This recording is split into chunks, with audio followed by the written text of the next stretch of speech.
All scripture references which precede each of the following chapters are from the New International Version of the Bible.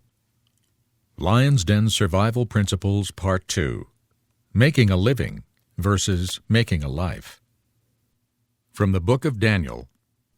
Daniel then said to the guard whom the chief official had appointed over Daniel, Hananiah, Mishael, and Azariah, "Please test your servants for 10 days. Give us nothing but vegetables to eat and water to drink. Then compare our appearance with that of the young men who eat the royal food, and treat your servants in accordance with what you see." So he agreed to this and tested them for 10 days. At the end of the 10 days, they looked healthier and better nourished than any of the young men who ate the royal food.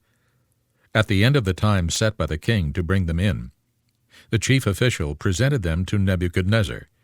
He found none equal to Daniel, Hananiah, Mishael, and Azariah.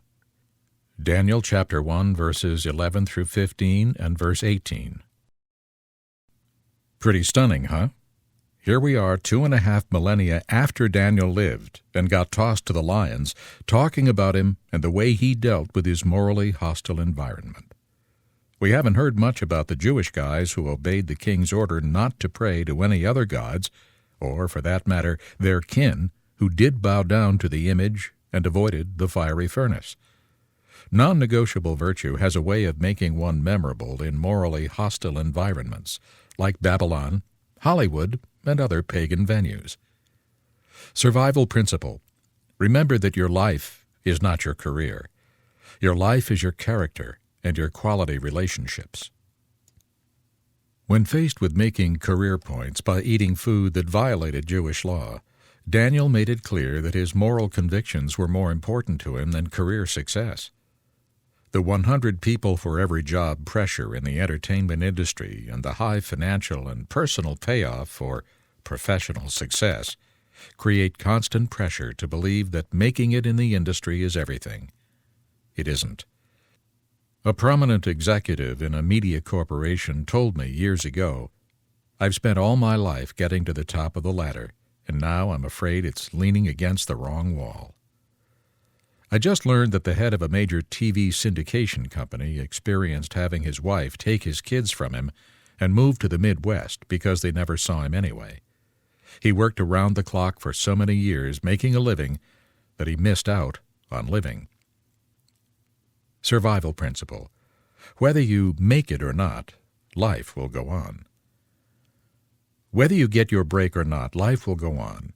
Your career can bomb, but character and quality relationships will enable you to live.